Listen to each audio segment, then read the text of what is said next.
Hi everyone, this is Adam Price. And Emily Jane Akery. And you're listening to the Relative Rhythms Podcast. Today we are excited to introduce to you Gene Medler. Gene is a tap dancer, educator, and the founder of the North Carolina Youth Tap Ensemble, or NCYTE. He is also the founder of the North Carolina Rhythm Tap Festival in Chapel Hill. Gene is a fantastic educator and has taught some of the biggest names in the tap world, including Michelle Dorrance, Jared Grimes, Jason Janis, and Emily Shoemaker, just to name a few. We talked to him about his unlikely origins as a tap dancer and dance educator, his many stories of being a tap dancer in the 70s, his approach to education, the importance of playing with musicians, and the struggles of running an underfunded educational organization. A few years ago, Gene was diagnosed with Parkinson's disease. We'd like to thank his wife, Diane, and the current director of NCYTE, Emily Shoemaker, for helping to facilitate this conversation. You'll hear their voices in the background throughout this episode. We'd also like to express our deep gratitude to Gene for inviting us into his home for an in-person interview and sharing so much of his time and wisdom with us. Please welcome to the podcast, Gene Medler.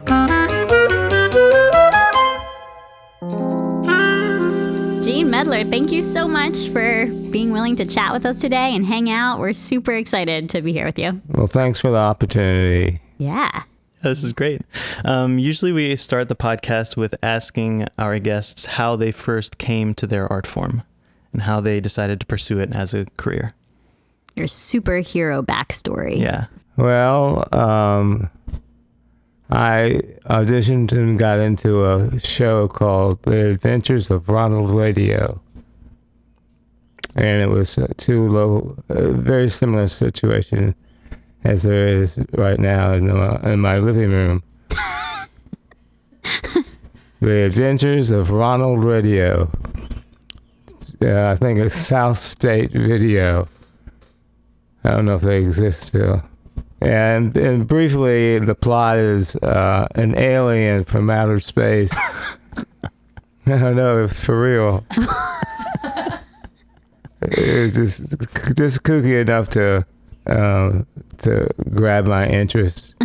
And the alien was basing all his dialogue on radio waves. Uh-huh. And Was it a play? no, it was a movie. Oh, wow. And you were an actor in the movie? Yeah, That's so cool. I didn't know that. a very small part, but Were you dancing too or just acting? well, I had to learn to tap dance. Oh, wow. And we the filmed 10 times, and I played a tough guy role casting. So tough. Yeah. Terrorizing. In the tap shoes.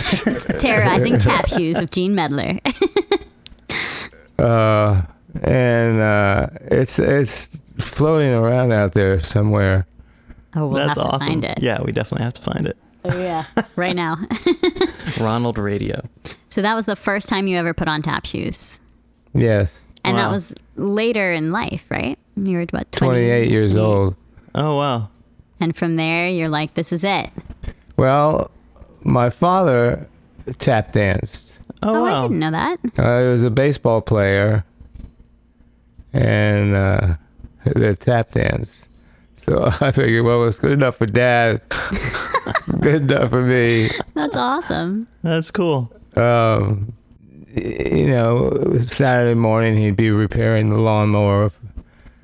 He'd do a little jump up beside the lawnmower and do a little jig to take me out to the ball game. I love that. Yeah. So cool. I thought it was cool too, but it was Dad, so it couldn't be too cool. Right. Yeah, of course. And then once you were on the Adventures of Ronald Radio, did you take tap classes from someone? Yeah, we were offered free of charge since we were the actors. Mm-hmm.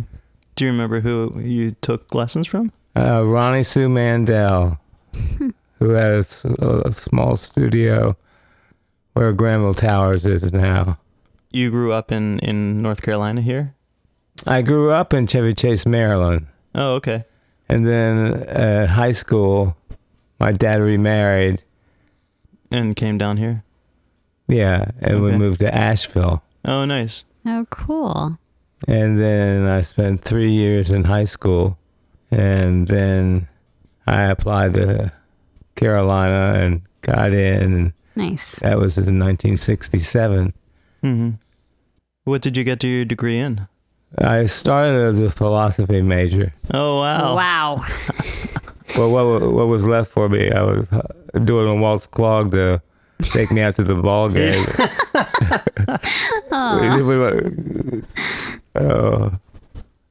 I was a hippie. I couldn't grow my hair fast enough. That's awesome. Nice. I love it. And I moved all around town, just as not homeless, but one notch above being homeless. Yeah. Mm-hmm. Wow. So then after college, is that when did you start teaching right away? Well, then I bummed around for a few years. Then I went to graduate school in physical education. Oh, wow. Cool. And then found tap dance through Ronald Radio. Right. Nice. But you also did other styles of dance as well. Yes, I did. I fell in love with dance. Jazz, I really loved. Yeah. Show tunes and kickball change. Love it. I love the music. I love the movement. I started going to conventions, and that's where I was the oldest person by far at the conventions. Most people were like in their early teens. Uh-huh. Mm-hmm. Like tap festivals or? Yeah, Okay. Cool. showstoppers, Yeah. Oh, wow. conventions like that. I recruited a handful of my friends, and we would show up at these conventions. They must have thought we were freaks. Aw. That's so fun, though. Yeah, Tommy Walsh, which is not Tommy Tune, but Tommy Walsh, Okay. who I think was in the chorus line. Oh. Tommy Walsh came up to me and he said, what are you guys, stoned or something? Were you stoned? Yeah. Where were we? I'm not going to incriminate myself. Nice. It's neither to be denied or confirmed. That's so Awesome. funny. I love it. Oh, man. So maybe we can edit that out. Keep it in. That's So awesome. when did you start teaching then? There was a disco club on the little alley between Franklin and Columbia. And I started teaching for free long before I should have started teaching. Mm-hmm. Teaching tap Yeah, at the disco club. yeah. Nice. Mayo's Disco Club. Mayo's. I love it. Mayo still has a store at the mall, or what Oh, used to wow. be University Mall, Yeah. whatever it's called now. And who would show up to your classes? Chapel Hillians. Yeah. Like college age students? Or? Yeah, Yeah. maybe a little older. Uh-huh. Okay. Okay. Neat. That's awesome. We didn't care. Yeah. We'd be having class in the middle of the afternoon because most of them worked in the restaurant business. Uh-huh. Service. Yeah. So they had to leave Right. class to. Go to their shifts. All right. Yeah. And probably the disco club was being used as Yeah, a disco club then.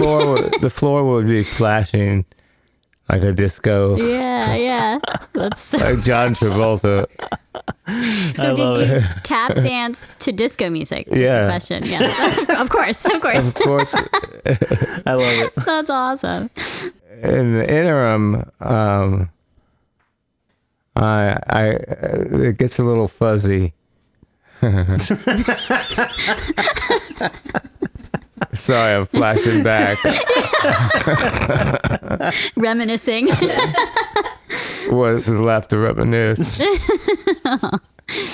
Oh my goodness. I lived on a farm out in Chatham County. We called it Mustard Seed Farm. And those were a few years. We lived on 500 acres of land. Wow. As long as we kept the house up, Yeah.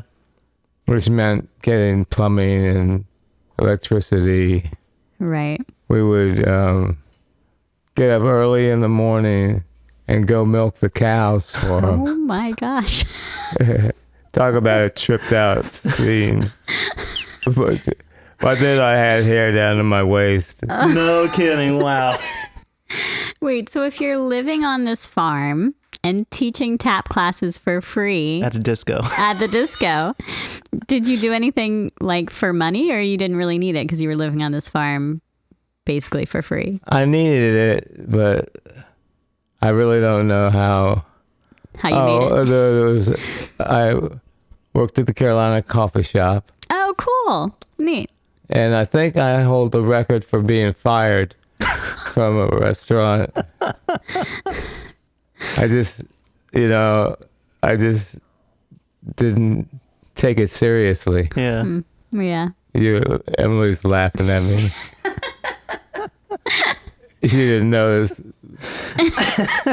Great. It's great. That's awesome. So we had 500 acres of land Wow. that we would party. Yeah. Yeah. And I bought my first car. It was like $75. What? Yeah. What kind of car was it?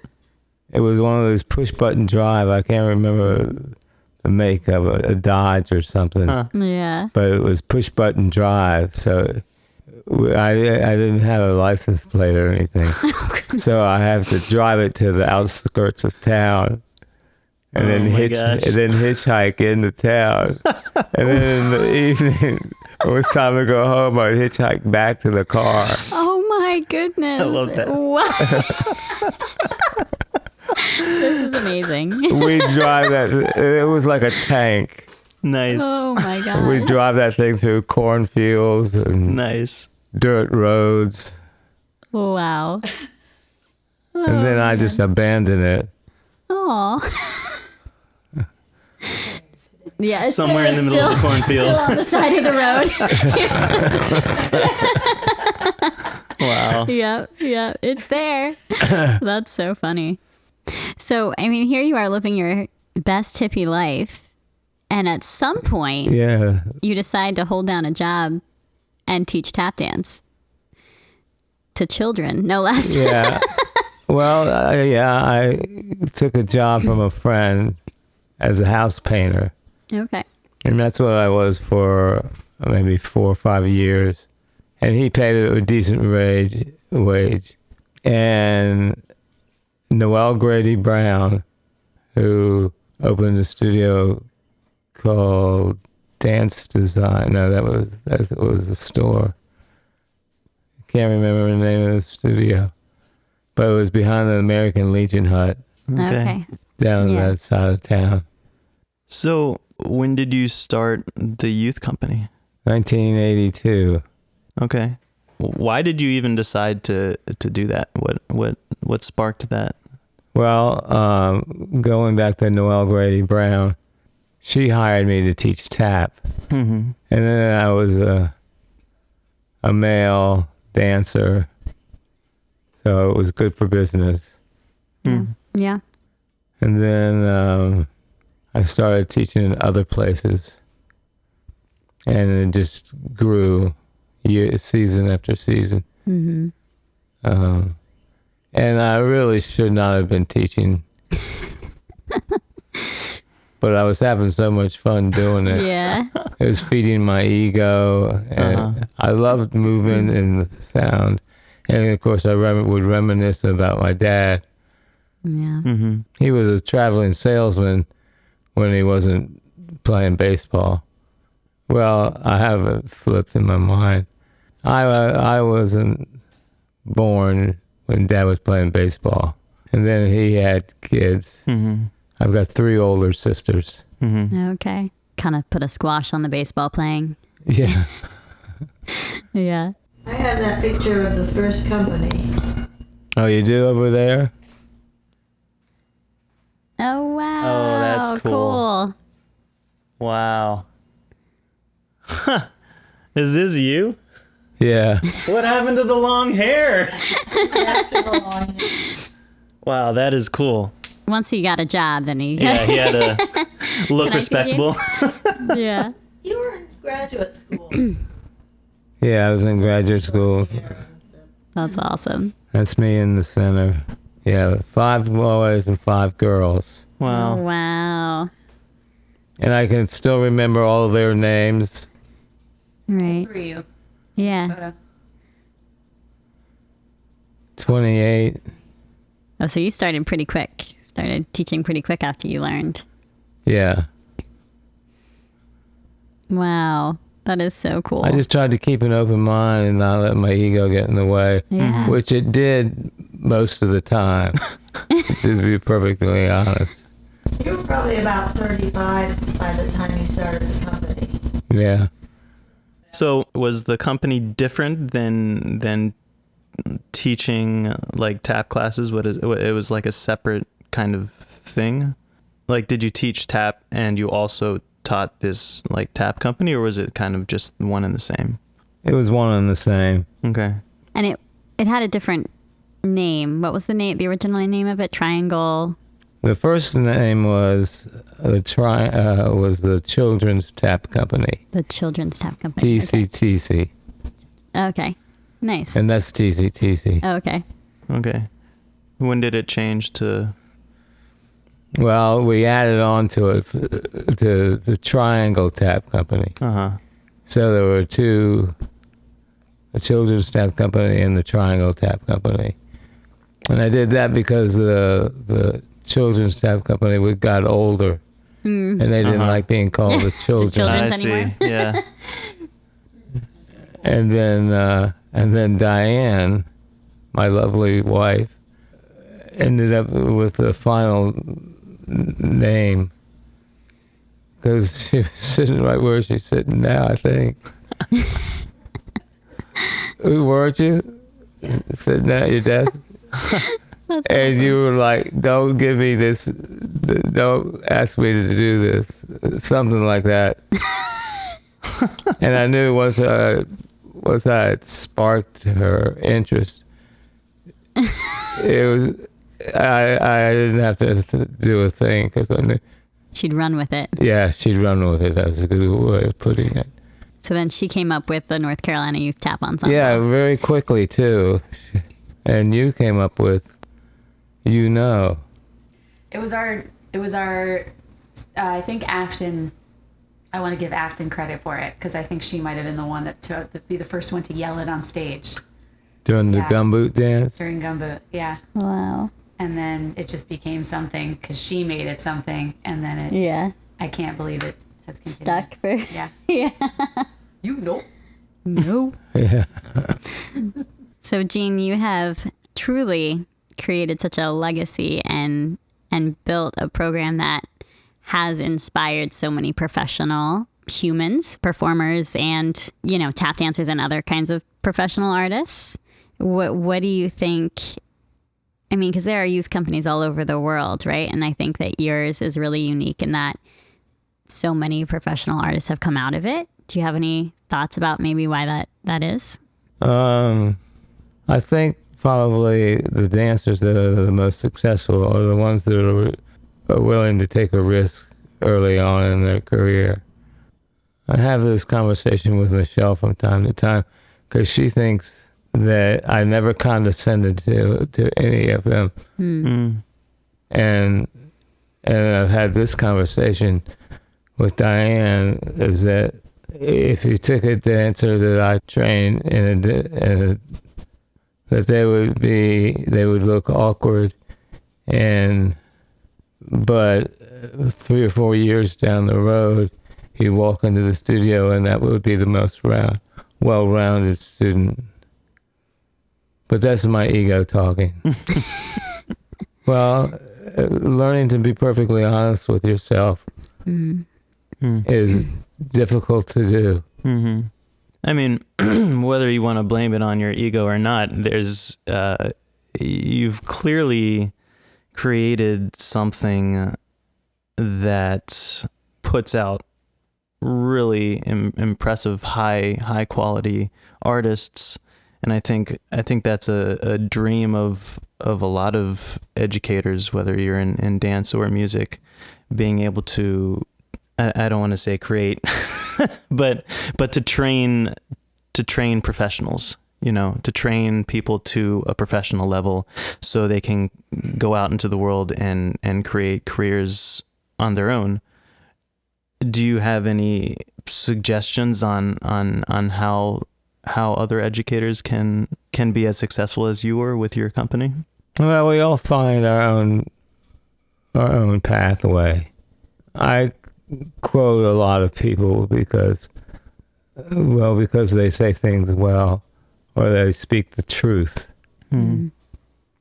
And for years, when I was teaching all over the place, I would wonder why I do what I do and how much it meant to me and why.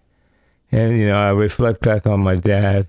I had 3 great coaches growing up. One was Pete Kane, who was a Golden Gloves contender and my first base coach.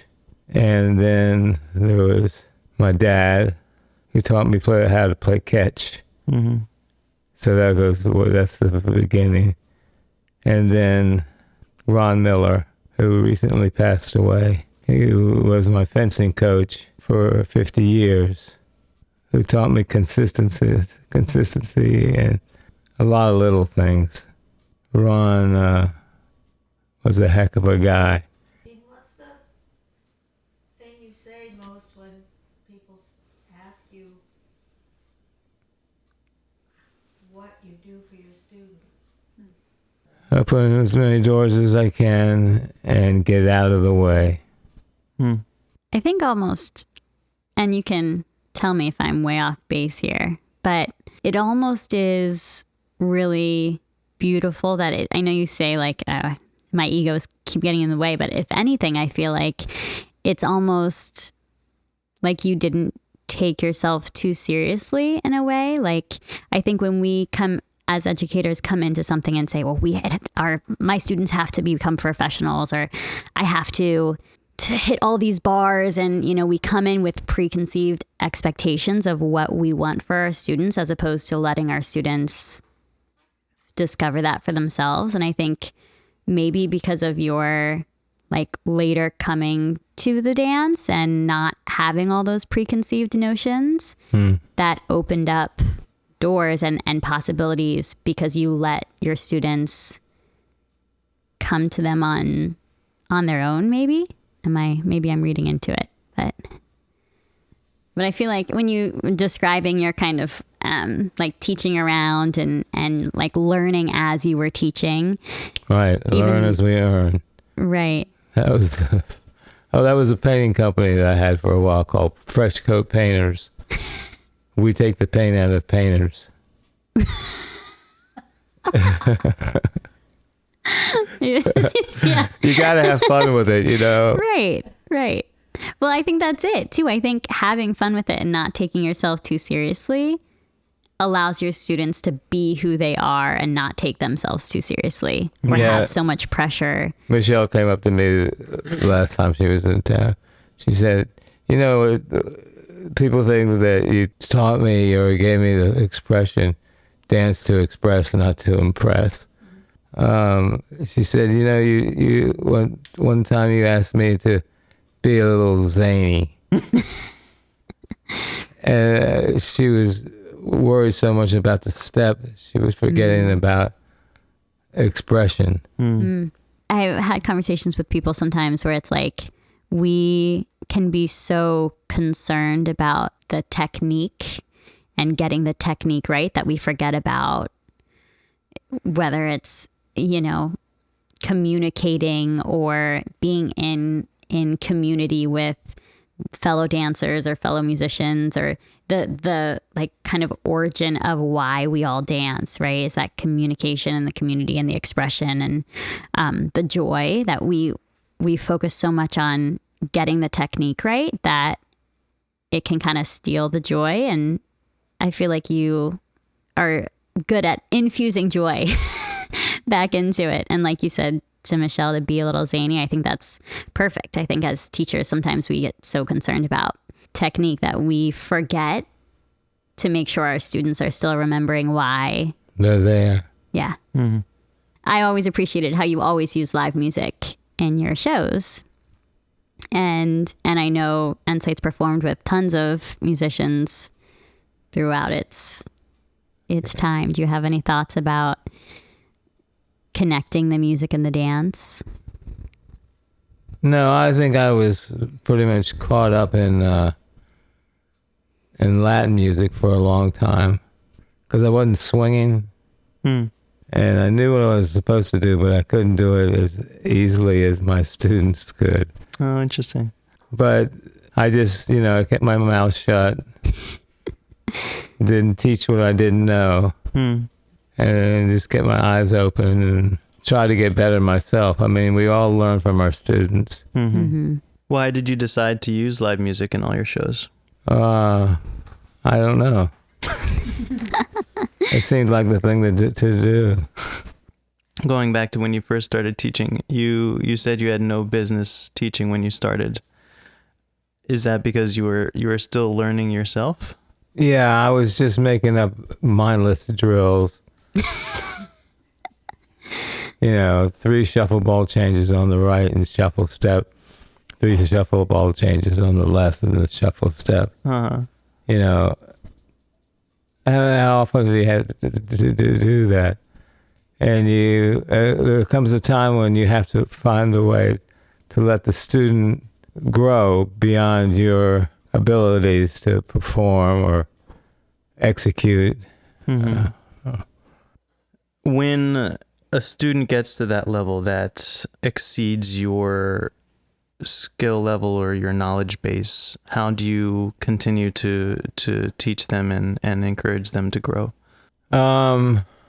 I don't really know if I have a formula for it. I teach it a lot on opportunity, and by that I mean, what do I mean?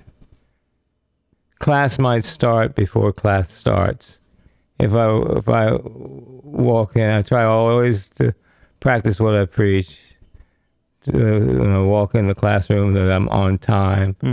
It's just simple respect for the teacher and for the art form. But I'll see a couple of dancers working on flips or doing something in the corner, or 5-count riffs or something.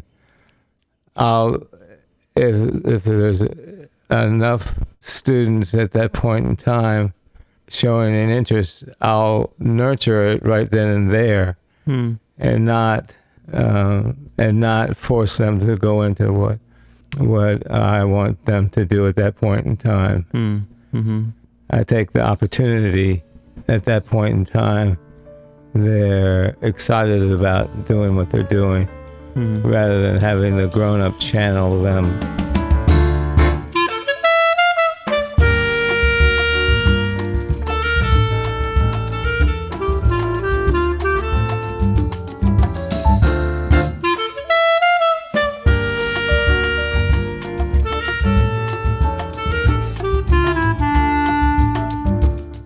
This is the Relative Rhythms podcast, and you're listening to our conversation with Gene Medler.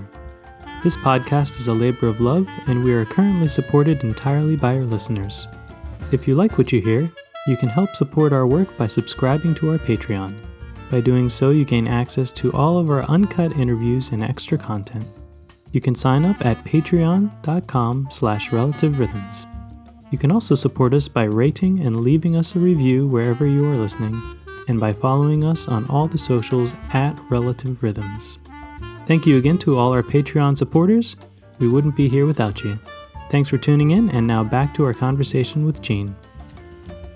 You talked a lot about your ego, and to, have that awareness of your ego and maybe some of your own blind spots or pitfalls is really awesome and really important. Has your ego ever bashed with another colleague's or a student's ego, and how did you deal with that? I guess like at some point you're in charge of keeping the day on course and not having it fall apart into chaos. There has to be some structure as you're training these young artists. What do you do when you come to a situation where maybe a student doesn't think, I know what I'm doing? Yeah, right. Or that they can do it better, Yeah, hopefully they can do it better. It caused me to flashback why I do what I do. On the drive to class, and this was just my little idiosyncrasy, and I try to fill myself full of love and joy, and look what I can do, or look what life has given me. Mm-hmm. So I get kind of cosmic. So when I walk through the door, I'm wide open. Mm-hmm. I have the joy of dance, specifically tap dance, but also the kind of person they are. So in a sense, you're training them to be good people. Mm-hmm. You can't blatantly do it because then you're manipulating the child. You just want to open the door and get out of the way. That's hard to do. Yeah, you got to put your ego on the back burner. Yeah. Yeah, I think it goes back to like almost not caring. Well, that sounds bad. but not caring about the outcome, like not caring that, putting that pressure on them, I want you to all be professional, whatever, and caring about them as humans, not caring about you looking like the best teacher in the world, caring about their development as humans and as artists, but taking the pressure off of my tap dancers are going to be the best tap dancers in the world. It's like you didn't care about that. I mean, you turned out incredible tap dancers, but that wasn't, in your talking, it doesn't seem like that was your priority. All right. Yeah, you're right. We're all on this boat together, so. Yeah, I think would be so easy to have somebody from the outside look and say, oh, well, Gene Medler created NCYTE. He must have been like trying to, I don't know, just create incredible tap dancers, and that was like his goal. But it's almost like the opposite, right? You didn't try to force them or put pressure on them or have certain expectations of them. And in doing so, you opened doors and opened opportunities for them to come into themselves, which is beautiful. It validates you to a certain extent. You have a successful student. I mean, after all, it is a performing arts form. And there needs to be that aspect, or you're a closet tapper. Mm-hmm. What was the most inspiring thing to you to keep you going when you were, because you had NCYTE for 40 years before you stepped away, and I'm sure there were times where there were challenging moments, whether it's like Adam was saying, maybe the conflict or egos within the room or finances or Well, I think Yvette Glover is probably the single most inspiring in St. Louis. Was it St. Louis or Chicago? I think it was St. Louis. Part of the Yvette Glover entourage came around the corner and pulled me out of class and said, "Vet wants to take you to lunch." And I went, I knew who she was, but that's all. I had not made a connection with Savion. We probably knew who each other were, but maybe not. I mean, I knew who Savion was. I don't know if Savion knew who I was. Right. But that seems insignificant, sort of. But, here I am 40 years later, still talking about that one moment in the hallway where she wants to take me out for lunch. We'd never been introduced or anything. And from then on, it was a love relationship. We have similar senses of humor. That means a lot to me, too, because hence the corny jokes. I really think they're funny. You sort of let your guard down to make it work. You have to be vulnerable, like theater. The people that are the most successful, at least it seems like to me, are the ones that get you to believe it. So what was the lunch? Yvette brought you to lunch, and then Fried chicken. Nice. all right. Good. And then you guys just sat and chatted and got to know each other, or? I had to go back to class. Things like I can't remember. We weren't in the building. We had to go outside.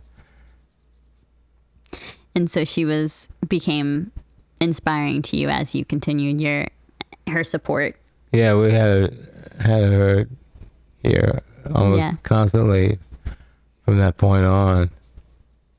It was, again, ego fueled. If I have Yvette if I was Savion's mom at my festival, it'll make it easier for me to recruit. But as it was, there was never any difficulty. I never signed a contract for my festival until after the fact, which is not good business. Yeah. Yeah. I agree, Gene. I agree. I guess probably just having that vote of confidence. That's in it. your work, That's right. It must mean a lot. Yeah. How did you choose, as you were working with a company, how did you choose choreographers to come in and work with the kids, or works to be set on them? Again, opportunity. I'd be at a festival and I'd see Lane Alexander teach, which I don't think is a brilliant teacher, but a good teacher. Derek Grant is a prime example of not sight unseen, but I hired him after having watched him teach for about 10 minutes. Oh, wow. And he had him laughing and he had him focused. Yeah. And it all was effortlessly done.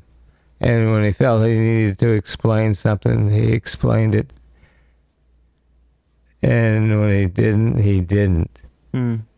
He put some of the responsibility for learning with the student. That it's not a one-way street. And I asked him, not right then and there, but later on in the day, I asked him, it was Atlanta.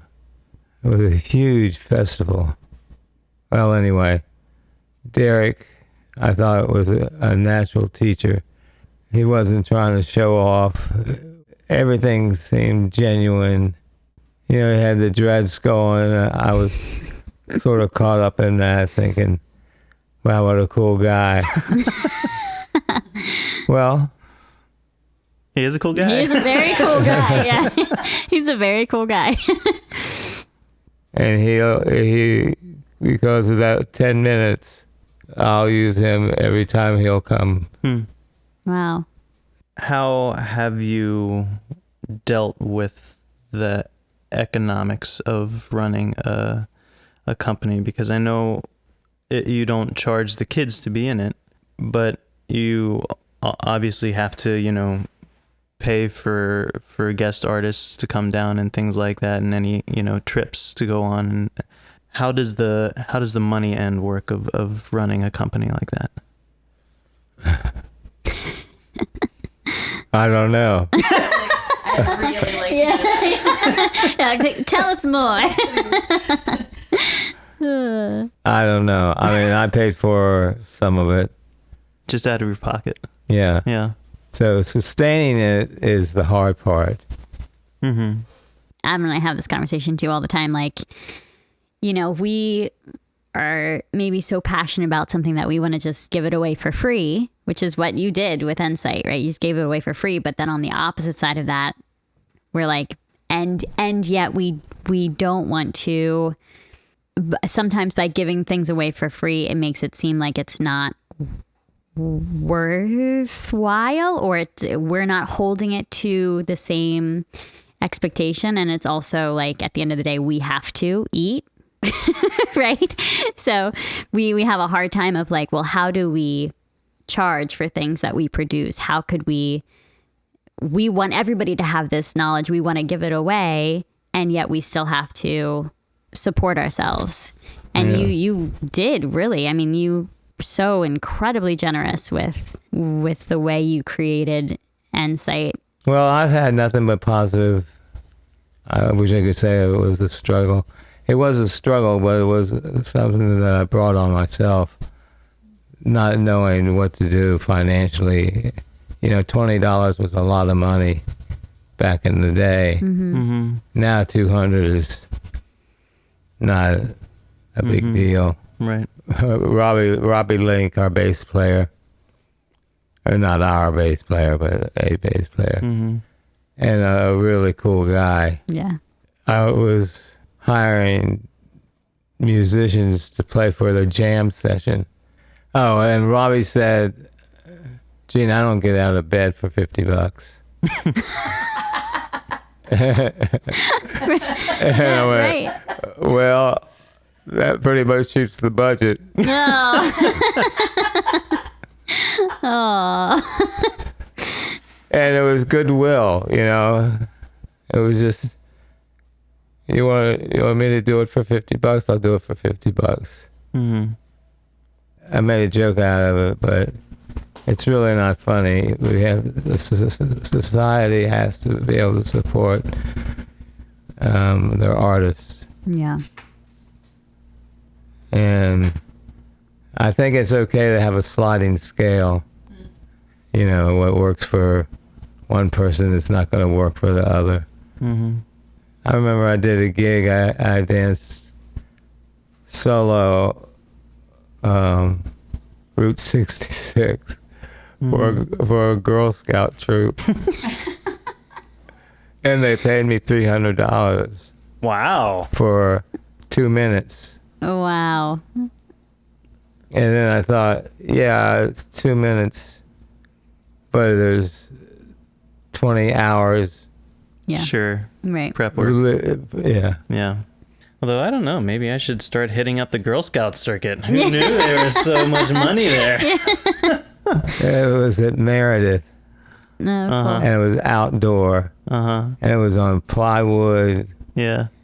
bullshit floor. Yeah. Was it worth it?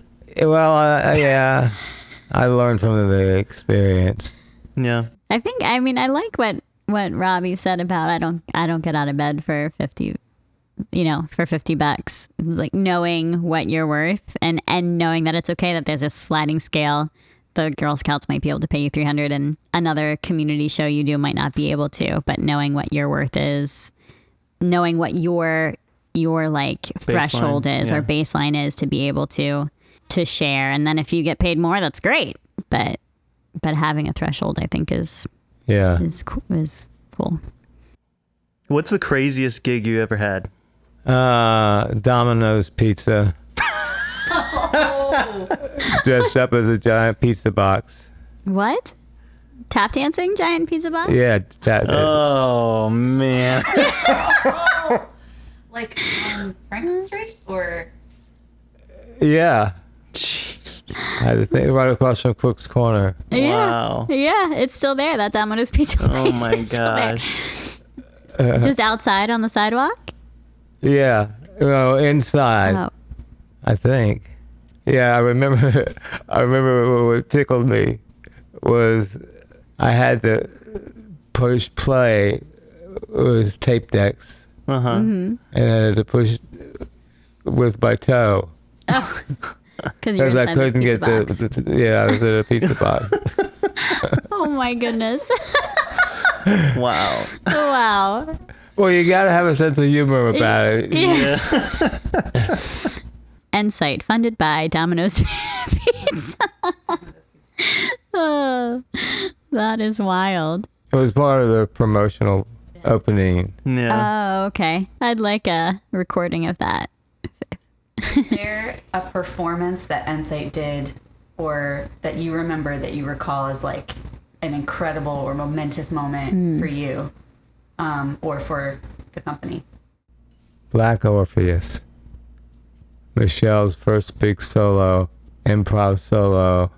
It was Chicago, and there was this tune called Black Orpheus. It's gorgeous, haunting, and they had a horn player that was brilliant. I can't remember his name. And Jared was in the sandbox, and Zans was in the sandbox. Oh, wow. And they were doing a counter rhythm. Cool. Yeah, there was this raspy. Yeah. And we were kind of throwing it together right before showtime. And Michelle didn't want to do her part. There was too much focus on her. I know it's hard to believe that. Yeah. But, Yeah. Now, yeah. but she was growing. And I wanted to push her, but I didn't want to push her too hard. Sure. I think she was just young enough. But she did it, and it was gorgeous. It almost was like a dream. And it was just the surrealness of the whole thing. That we had the respect of the musicians to play on something where we had a 12-year-old girl that nobody knew. Mm-hmm. And the fact that she started at the right tempo, Yeah. not too fast, not too nervous. Mm-hmm. You said you had the respect of the musicians to be able to do that and them to be on board and along for the ride for that. Yeah. Which is amazing, and I think something that can be hard sometimes. Do you feel like that was because you had because they trusted you? Did you know them, or they were? How did you feel like that respect was? Yeah, I think that's what you said. How did you go about teaching the concepts of music and how they should approach dancing with live musicians? This is small increments. Robbie might be in the hallway, and I ask him to come in, or a piano player doing summer stock. Mm-hmm. What does a quarter note look like? Mm. And not too much, just whatever they're comfortable. I know when I was in class with you, you did a lot of like the instant dances, and you talked a lot about form. So we're creating a dance like AABA, and maybe you taught us the B, or you had us improvise the B, and so you talked a lot about form and how to create dances within that, which I thought was, you didn't beat us over the head with it necessarily, but it was something that was like talked about in class, which I thought was really cool, and I hadn't experienced that before. Yeah. Well, going back to the student having responsibility to learn. Why do you think it's important to learn anything about music as a dancer? Well, I don't know. I thought it was their realm, and we should, it's like going to a foreign country and say, well, why don't you speak in English? Mm-hmm. Yeah. A lot of people do that. I'm an American. You have to learn my language. Right, if exactly. I'm going to come to your country. Right. Well, that's an arrogant attitude. When you guys took the company to like Brazil and out of the country, what was that experience like? Exciting.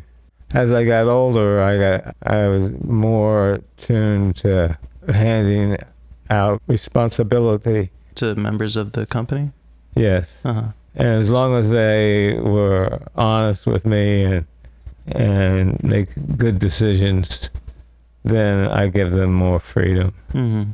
I remember when we were in Germany one time, and Carrie Barnett came hauling ass down the hallway, and I was in the doorway of my apartment, and I said, Carrie, chill out.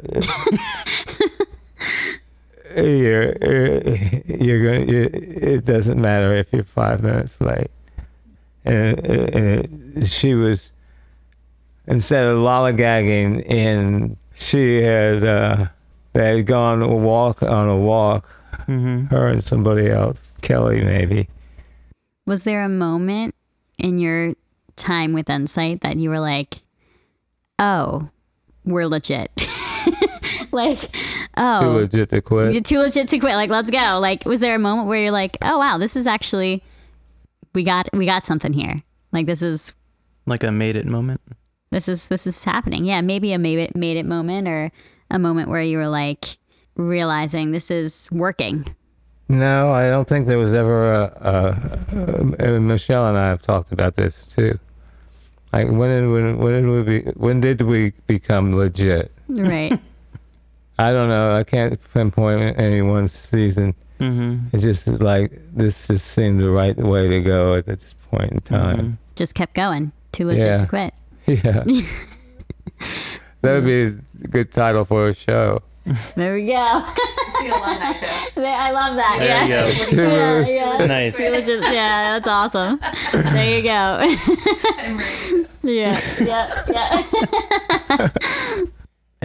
Do you have any words of wisdom for fellow educators out there? Well, I kind of go back to the old hippie in me and the peace and love and dance to express, not impress. right. I love that. Mm-hmm. I think that probably goes for any art. Yeah. Do your art to express. Yeah. It's not just what you say, but how you say it. And train the dancer early on to express themselves. Mm. And it's hard it's like theater games, Be brave. Mm-hmm. I really have no words of wisdom. You gotta find your own path. Yeah. Stanislavski says in the last paragraph of his book, says what I just tried to say. Don't copy what I do, but make your own path. Mm-hmm. And I'm going like, I just read this whole book, and you're going to tell me... Right. Don't ignore everything you just read. Right. Yeah. That's pretty much what it was. Right. Well, you should have started with that. Right. Save me all this time. I think that's... Sorry, I know I said we were to wrap up, but last thought.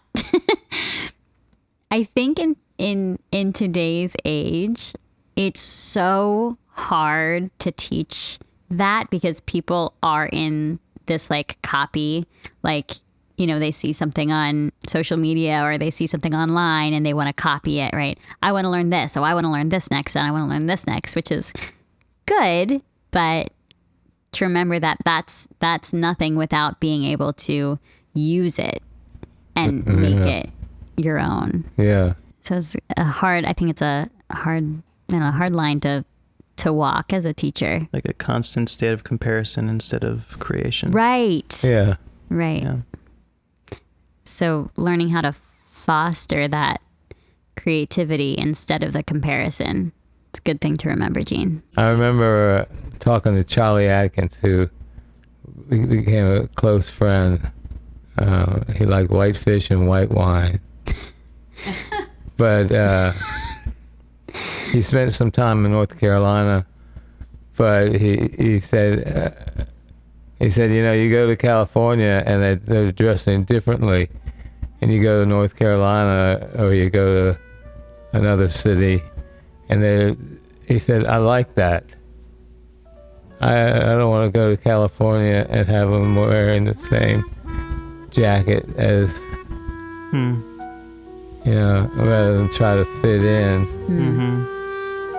Yeah, learn how to stand out and be confident enough to do it. Yeah. Well, thank you so much. Oh, thank you guys.